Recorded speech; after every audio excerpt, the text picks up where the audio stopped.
Hello everyone. In this lecture, we will get introduced to the Helmholtz wave equation, which is, to put it simply, the electromagnetic wave equation when it is expressed in the frequency domain. So, let us consider electromagnetic waves. Specifically, we'll consider plane waves which are traveling in a non-conducting medium. So, for this, we'll have a look at the basic feature. We just recall the basic feature of the Maxwell's equations. The basic feature of the Maxwell's equation is it allows for the existence of traveling wave equations which represent energy transports. And of course, we will later on we will derive this Poynting theorem, which will show exactly that this energy transport can be represented in the form of a vector, which is known as the Poynting's vector. But the essential feature is this. So the Maxwell's equations, it leads us to the existence of traveling wave equations, and these traveling waves, they carry energy. So we'll consider the most fundamental electromagnetic waves, which are transverse plane waves, and the assumptions that we will be making for our oncoming analysis is that the medium is non-conducting and it is infinite, and the permeability and susceptibility of the medium, it remains constant all through space. So now, in the absence of the Maxwell's equations, in the absence of the sources of any sources in the medium, the Maxwell's equations, they become this. So as you can see here, if the Maxwell's equations, if you remember, there are four Maxwell's equations, out of which two of them are homogeneous and other two are inhomogeneous. The inhomogeneous Maxwell's equations contain sources on the right hand side. One is charge density, one source is a charge density, another source is the current density. But when we don't have any sources, the right hand sides become zero. That means all four Maxwell's equations, they become homogeneous. So in such a scenario, let us assume solutions which have harmonic time dependence. So that is, we assume solutions which vary as e to the power I omega t, where omega is the frequency, is some kind of a frequency with which the electric and magnetic fields, they vary with respect to time. So this could be a wave that we consider, and the moment we assume solutions which have such a harmonic time dependence, then we know immediately that we could have many of such waves, each wave having some frequency omega, and we could in effect we could consider a spectrum of such waves, which will give us a set of harmonic solutions, and we could just superpose all these arbitrary solutions using the Fourier decomposition, and this gives us the general expressions for the for all the four fields, the E, B, D, H, all the four fields, in terms of the individual waves which depend on the frequency. So this is how the electric field is going to look like. So this is just by Fourier decomposition. If you are not familiar with this, I suggest that you just have a quick recollection of the Fourier decomposition theorem, Fourier analysis. So the electric field in this case can be, the general electric field can be written in this way. This is in case we have a number of waves, a wide spectrum of waves, each of some frequency omega.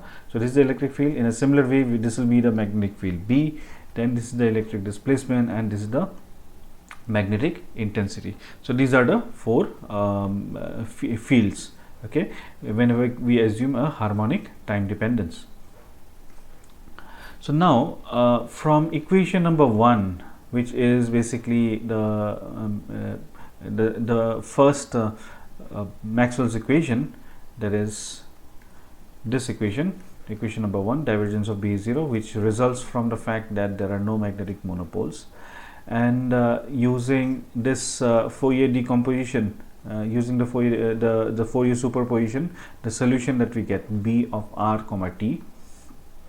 So this is our divergence of B, and this is the B. So now what we do is we replace this B with this integral. So let's replace B in inside equation number 1, and when we do that, this is what we get. Divergence of B is 0. That means divergence of this entire thing, because this is what exactly B is. This entire thing, divergence of this entire thing is also equal to 0. So now we again remind ourselves that this divergence is a derivative with respect to space, and this integration is an integration with respect to frequency. So these two are independent of each other. So I might as well take the divergence inside the integral. So we have 1 by twice pi integration of divergence of B of r omega, because this B depends on the spatial variation, the space, as well as the frequency, e to the power I minus I omega t d omega. So this equation, if you want this equation to be satisfied, the only way we can do that is, because d omega is arbitrary, and e to the power minus I omega t, this is non-zero, because time cannot be, there is no way we can actually make this quantity to be 0. So this e to the power minus I omega t d omega, this is going to be, this is arbitrary and this is non-zero. So the only way by which we can satisfy this equation is if divergence of B of r omega, if this is 0. Likewise, in a similar way, we can take equation number 2, which is divergence of D is 0, and we take the Fourier superposition of this D in terms of the individual waves, and proceeding in a similar manner as we have done over here. I'll skip the steps, you can try this out for yourself.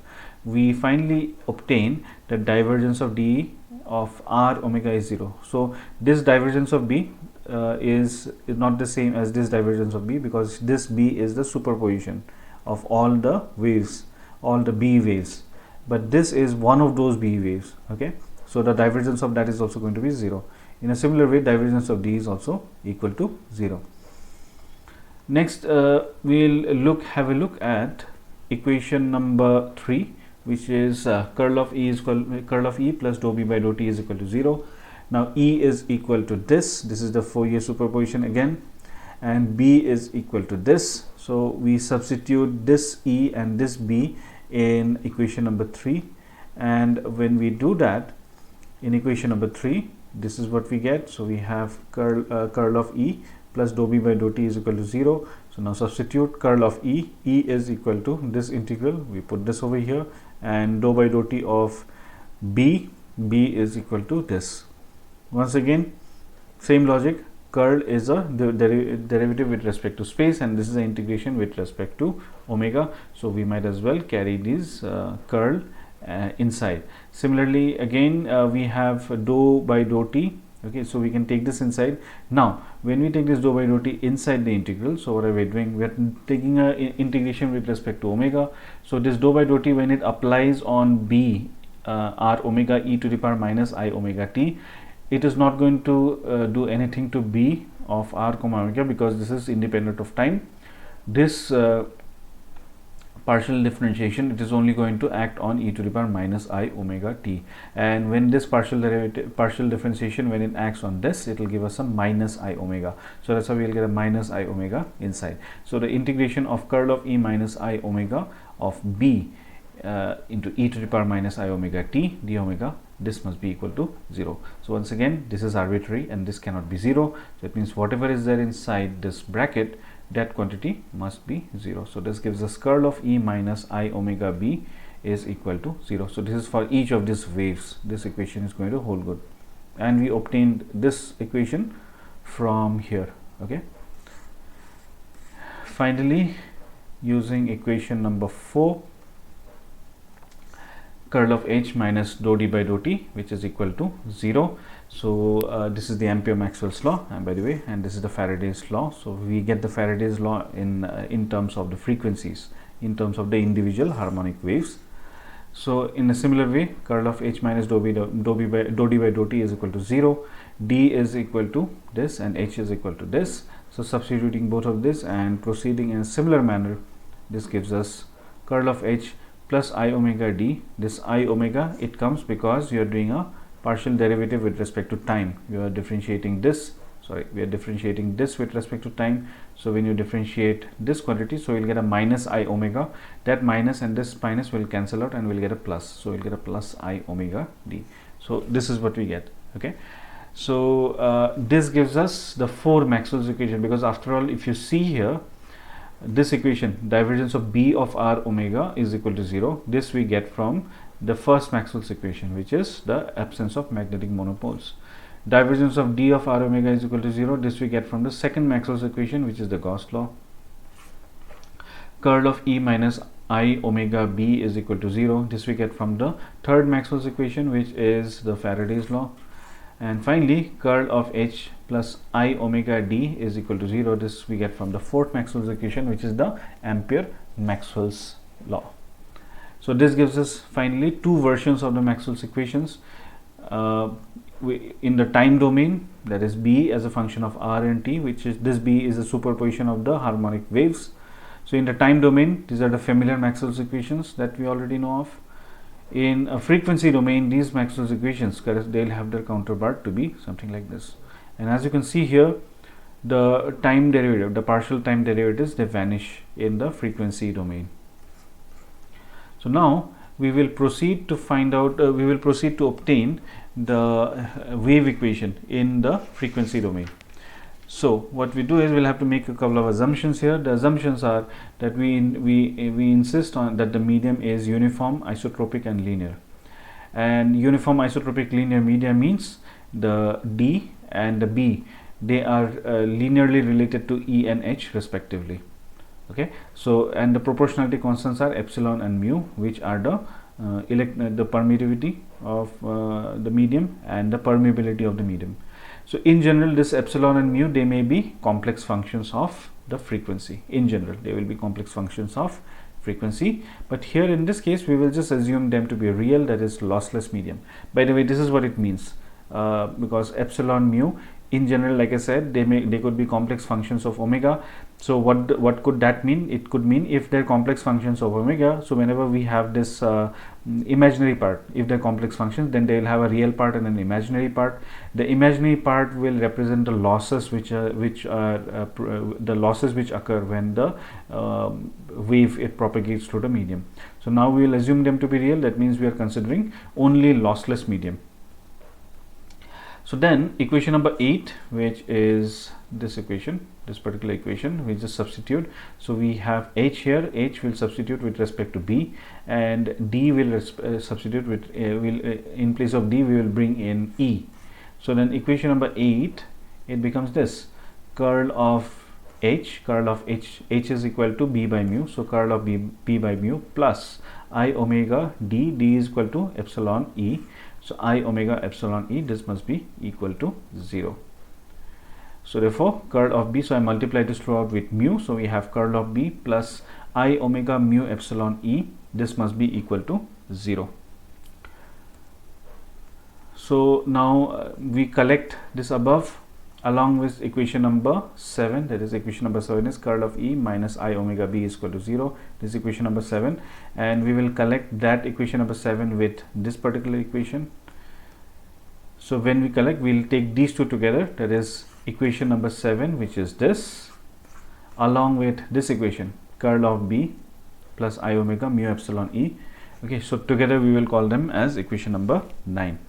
Now what we will do is we'll take the curl of both of these equations, because we can use the second derivative with respect to the curl, that is curl of any vector field. We can use that general expression to try and see if we can simplify this. So we take the curl of on both equations in equation in 5, this equation in equation number 9, this equation as well as this. So first let's take the first equation, that is curl of E minus I omega B. So we take the curl on both sides. On the right hand side is going to remain 0. So the first term is going to be curl of E minus I omega curl of B. So curl of E, so we already know curl of any vector field is equal to grad div of that vector field minus the Laplacian of that vector field. So this is going to be curl of gradient of divergence of E minus the Laplacian of D, minus I omega curl of B. And what is curl of B? Curl of B is here, right? Curl of B is over here. I omega mu, curl of B is equal to minus I omega mu epsilon E. So we replace this curl of B with this one. So there is a minus sign already, so that's the minus I omega, and from here we will get another minus sign. Now in the second term we have so here of course this is going to be 0. Why? Because divergence of E is 0, right? Divergence of D is 0, and we are saying that D is equal to epsilon E. So divergence of epsilon E is 0. Epsilon is a constant, we are assuming it to be a constant, so divergence of E is 0. So the first term, that is gradient of the divergence of E, this divergence of E is going to be equal to 0. So this is going to turn to be 0 here. Then what we are left with is minus Laplacian of E. Then what we get here is, then we have a I square. I square is going to give us a minus sign. Then we have minus and minus, which will become plus, and I square will give us a minus sign. So we will have overall, we will have minus sign, minus omega square mu epsilon E. So this is which is equal to 0. And what we can do is we can get rid of the minus sign because both the terms are minus sign. So we can collect this Laplacian operator with mu epsilon omega square, and we can take E. So it means when we open this up, first the Laplacian is going to operate on E, and mu epsilon omega square is going to get multiplied with E. This is equal to 0. In a similar way, taking the curl on the other on the second equation, so we have curl of B plus I omega mu epsilon curl of E. So then curl of B is simply gradient of the divergence of B minus Laplacian of B plus I omega mu curl of E. Curl of E, as we can see from here, it is equal to I omega B. So we substitute I omega B here. Now this divergence of B is again 0 from the Maxwell's equations. Divergence of B is 0, the first Maxwell's equation. So what is left behind is minus Laplacian of B. So we'll get a minus Laplacian of B. Let me write this here. So this is going to be equal to 0. So we'll get minus Laplacian of B, and then we have, there's a I square. I square is going to, there's already a plus here, so I square is going to give us a minus here. So minus omega square mu epsilon B. So I can take, in a similar way, I could just get rid of this minus sign. I will collect this Laplacian with mu epsilon omega square and keeping B outside. This is what we get. So we can get, we get two equations which are symmetric basically. In one side we have E, another side we have B. So they are identical. So what we can do is we can combine these two equations, and when we combine these two equations we obtain the Helmholtz wave equation, which is basically the electromagnetic wave in the frequency domain. So this is the Helmholtz wave equation. So how you read it is this: the Laplacian plus mu epsilon omega square, when it applies on E we'll get a 0, and when this applies on B we get a 0. So we are basically collecting the vector E and vector B and creating something like another vector. Okay, and this result, so this, on the other side we'll have the result will be 0 in both the cases. So this equation, equation number 10, it is the Helmholtz wave equation. So now, as a specific case, let us consider a plane wave solution to equation number 10. So this is equation number 10. So we'll consider a plane wave solution to equation number 10, specifically if it's propagating in the x direction, that is Ex is equal to 0. So Ex is equal to 0, the wave is propagating in the x direction, because we know electromagnetic waves, they are transverse. So if they're propagating along the x direction, there's not going to be any component along the x direction. That's why Ex is equal to 0. So then electric field can be written as E naught e to the power I kx minus omega t. So this E naught, it will not, like I said, this is the amplitude of the electric field. This amplitude, it will not have any x component because it's propagating in the x direction and it is a transverse wave. So this amplitude will only have y component and z component. And outside this harmonic part, the harmonic part will contain the variation with respect to x. So this, because this is going to determine that it's moving along the x direction. So from here we know the Laplacian. So what is the Laplacian of E? Laplacian of E is x cap into Laplacian acting on the x component plus y cap into Laplacian acting on the y component plus z cap into Laplacian acting on the z component of the electric field. So we already know that. So now this is going to be anyway 0 because Ex is 0. So this is going to be anyway 0. So what is left behind us? Laplacian acting on Ey and Laplacian acting on Ez. So the Laplacian, when it acts on Ey, okay, So Ey, so what is that is the y component. The y component is y cap E0y e to the power I kx minus omega t. So the Laplacian, it is going to operate on this times this, and when it operates on this times this, now what is the Laplacian? It is dou square by dou x square plus dou square by dou y square plus dou square by dou z square. The dou square by dou z square, okay, those two partial derivatives will give us 0, because if you look at the y component, let me for the sake of clarity, let me just write this down over here. So what is this Ey? Okay, Ex is anyway going to is 0. What is this Ey? So Ey is equal to this y component, which is E naught y, times the harmonic part, which is e to the power I kx minus omega t. Now if I apply the Laplacian, I'll just do it for the y component, Laplacian Ey. So what are we actually doing? We are applying the partial derivative with respect to x, the partial derivative with respect to y. By the way, this is a shortcut way of writing the partial derivatives on Ey.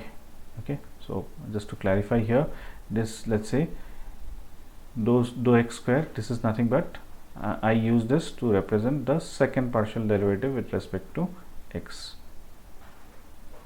Okay, so we have this.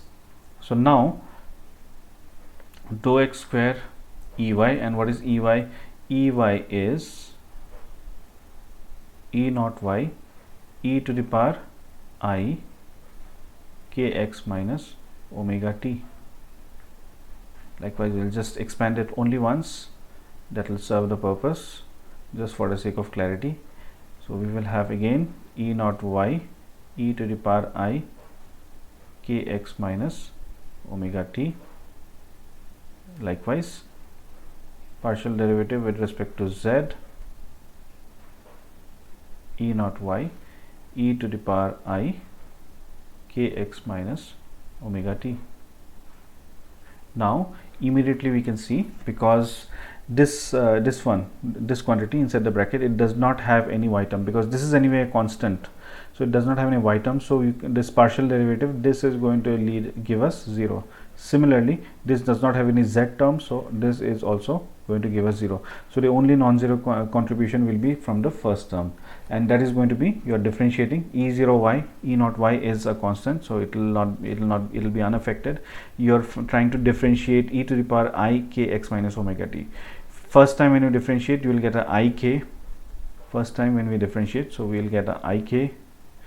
Then second time when we differentiate, we will get another ik. That's the only thing that is going to happen when you're differentiating a exponential function. So E naught y e to the power I kx minus omega t, and ik into ik, so I square is going to give us a minus sign, so you'll get a minus k square E naught y e to the power I kx minus omega t. So that is your Laplacian of Ey. Likewise, in a similar way, we will get Laplacian of Ez to be equal to just a minus k square is going to come in front. So we will get a minus k square E naught z e to the power I kx minus omega t. So that's how we get these two expressions. So now we could just take this minus k square outside, and then we can take y cap into E naught y plus z cap into E naught z, and this harmonic part we'll keep it outside. And the moment we do that, we see that this is nothing but the electric field, right? This is nothing but the electric field itself, because what is the electric field? This y cap E naught y plus z cap E naught z e to the power I kx minus omega t. So this entire thing, this is nothing but the electric field. So consequently, we have Laplacian of E must be equal to minus k square into E. So now using this result in the Helmholtz equation, because in the Helmholtz equation, this is what you have to do. We have to evaluate the Laplacian of E.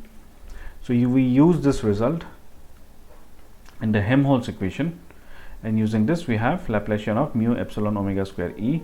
So we have Laplacian of E plus mu epsilon omega square E is equal to 0.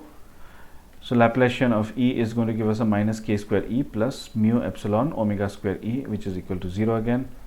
So this gives us, because both of them, they are operating on E, so we might as well get rid of E. So it means minus k square plus mu epsilon omega square must be equal to 0. So this quantity must be 0 because E is non-zero. So this quantity, whatever you are multiplying with E, that must be equal to 0.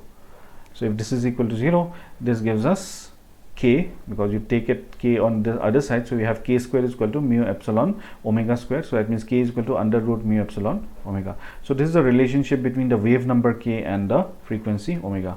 Now this, of course, we could bring in the phase velocity of the system. The phase velocity is simply the frequency per unit wave number, that is the phase velocity is omega by k. And omega by k, from here, if you take omega by k, it is going to be simply equal to 1 by root over mu epsilon.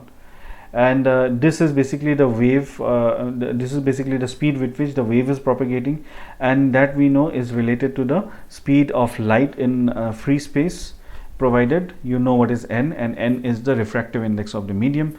So v is equal to c by n, so that means 1 by root over mu epsilon is equal to c by n. So where n is the refractive index of the medium. So we'll just collect this part, and as a result we will have the refractive index n is equal to c into root over mu epsilon. Now what is c? C is equal to 1 upon under root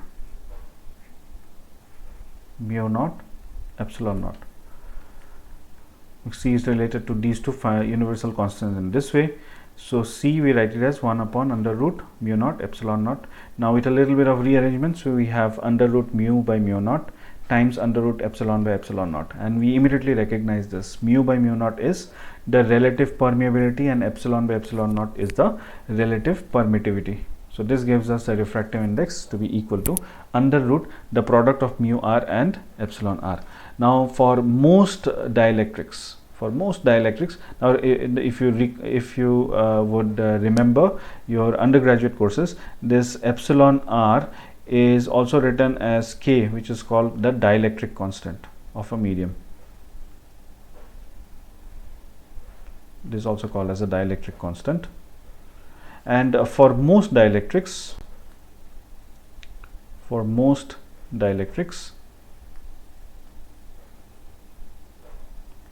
this relative permeability is around 1.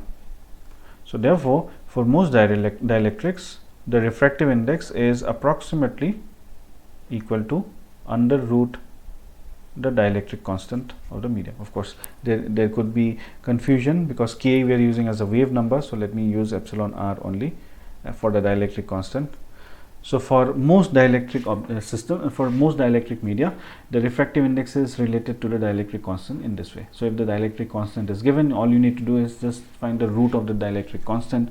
That is going to give us the refractive index of the medium. So from this we can now construct the most primordial solution, because this is a one-dimensional case. So the most primordial solution in the one-dimensional case would be this. So we will have the wave, which will be the total wave, which is going to be a superposition of two waves, one wave propagating along the positive x direction, another wave which is propagating along the negative x direction.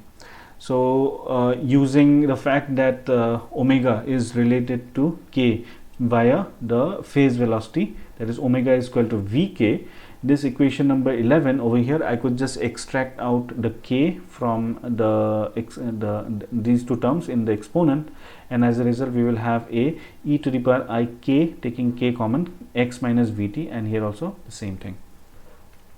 So we could have two further possibilities. One possibility is that the medium is non-dispersive. Non-dispersive means the mu epsilon is independent of omega. Okay, so this idea I am drawing from you would have studied in your undergraduate courses about the dispersion of light through a prism. So why does the dispersion occur? It occurs because the refractive index is related, it is not independent of the wavelength. The refractive index, it depends on the wavelength, right? So this dependence of the refractive index, because refractive index is related to this product mu epsilon, Okay, so this mu epsilon, because the refractive index depends on the wavelength, that means refractive index is dependent on the frequency also, because wavelength and frequency, they are inverse of each other, they are inversely related to each other. So if the refractive index for a dispersive medium, the refractive index will depend on for a dispersive medium, the refractive index will depend on the frequency, or it will depend on the wavelength, which means this product mu epsilon will depend on the frequency for a dispersive medium. So if the medium is non-dispersive, that means it is secular with respect to the frequency, that is, all the frequencies, the medium appears to be exactly identical. Such medium is known as a non-dispersive medium. That means in such a medium, mu epsilon, this product is going to be independent of omega.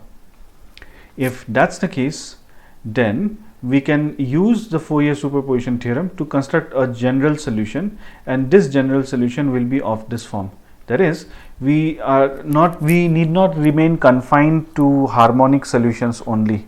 We can have non-harmonic solutions also, but like for example a pulse. If I have a single pulse propagating along the positive x and another pulse propagating along the negative x, so this could represent a pulse which is propagating along the positive x direction, and this could represent a pulse which is propagating along the negative x direction. So this is of course not a harmonic wave, it is not a periodic wave, it's just a single short wave, right? So this is what is propagating, this is what is propagating. So this is not going to have these two waves, they will not be related as e to the power I, they will not be functionally, they will not be e to the power I k x minus vt. So in reality, how will this waves, how will they actually look like, what will be the functional form? So we really don't know, but one thing that we know for sure is x and t, they are related in this way, x minus vt. So this is what we call as a phase. So we can then use the Fourier superposition theorem to construct a general solution, because we know that any waveform can be ultimately written as a superposition of sine and cosine functions, as a superposition of harmonics. So we can then, if it is a non-dispersive medium, then we might as well construct a more general solution, and this general solution, it is basically a Fourier superposition of more fundamental, more harmonic waves as provided by the primordial solution. So this is our equation number 13. So here f and g are arbitrary functions. So in such a case, the wave as it propagates, it does so without changing a shape. The shape of the wave does not change. But on the other hand, if the medium is dispersive, then the situation is not so straightforward as this. Dispersive means mu epsilon, it depends on the omega.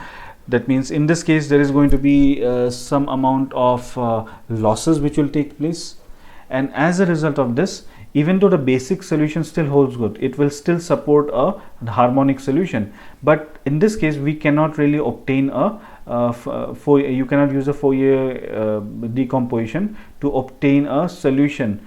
The Fourier superposition cannot be used to obtain a solution of the form which is given by equation number 13, because over here the shape of the wave is going to change with time. That means the wave is now going to be, the shape of the wave, the amplitude of the wave will depend on time. So we cannot really use superposition theorem to obtain a general expression like this. And because we cannot use the Fourier superposition theorem, another consequence of this is the wave changes its shape as it propagates.